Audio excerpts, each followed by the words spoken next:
Just like Death Stranding 1, people are not very happy with Death Stranding 2. In those people, a prominent one is Charlie. I'm so close to quitting the game. I'm so incredibly close to quitting the game. He likes the story, but does not like the gameplay. He doesn't like the genre, he doesn't like the act of delivering stuff to thousands of meters far away places. If you don't like it, that's completely fine, but if you are expecting them to change the genre, it's just not fair. If you don't like the genre, then there is no need to torture yourself. So just you can say that I have played the game. No one is going to put you in jail if you said I haven't played the game because I don't like the genre. It's like saying you don't like the Manor Lords because it's just building kingdoms and there is no first person shooting in the game. There are genuine problems with the gameplay and the world building. For example, how empty the world is. There is not much to interact with. There are many few NPCs outside and other bunch of things that I'm going to talk about later. But people aren't complaining about those problems, they are pointing out those things that are fine, and those things and elements are intended that way. Well, let's first understand the gameplay of Death Stranding. The majority of the gameplay element, I mean almost all the elements are for traveling, delivering packages from one place to another place, thousands of meters away. And then from time to time you will get a cutscene. All the cutscenes have story elements, so if you skip the game and just watch a compilation of cutscenes on YouTube, you will get the whole story. So what's up with the gameplay? Let me explain. Delivering cargo to a place 7,000 meters away, should it be considered as a trip in which you hop in a vehicle and directly shoot for your destination? Continuously driving for 40 minutes, in the middle your vehicle run out of battery, your vehicle can't pass through the area because of the terrain. Now you have to retrace your steps and go through another region.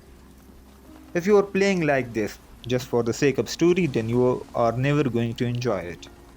If you want the story, just watch all the cutscenes on YouTube. Why bother to play the game? This game is designed to be played in a relaxed manner. The journey should be considered a journey. Let me explain how the gameplay is intended. Before taking a delivery, you will be informed of the terrain, whether there are mountains, it's snowy, there will be rivers and other elements. You will also be informed of the possible risks.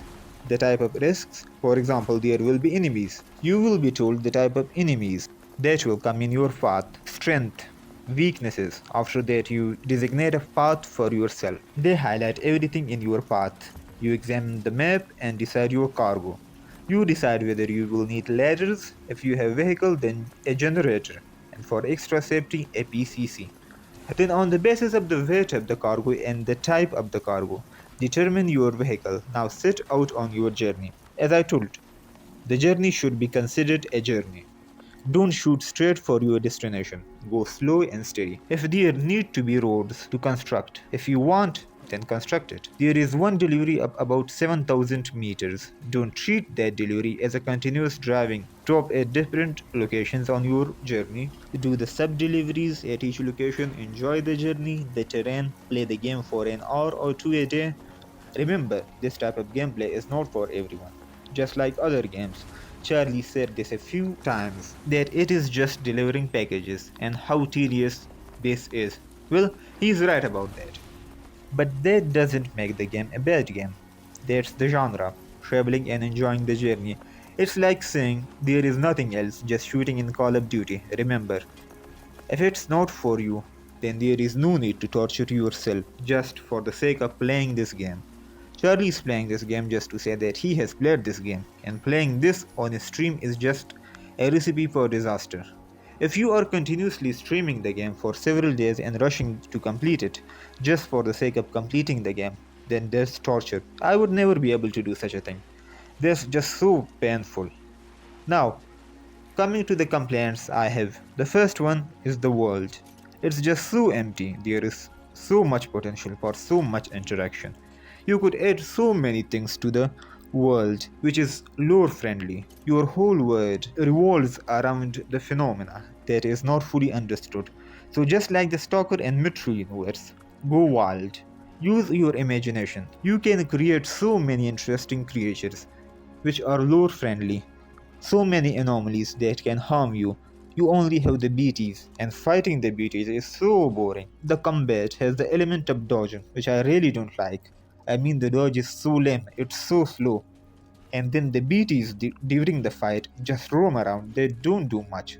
Just look at the Metal Gear Solid 5, the fight with the skulls. It was so good. And in this game, there are no NPCs outside that you can really interact with. Everything is restricted. I think you can't even explore the Magellan, let alone the city. There are many labs or stations inhabited by a few, in some cases, just one individual.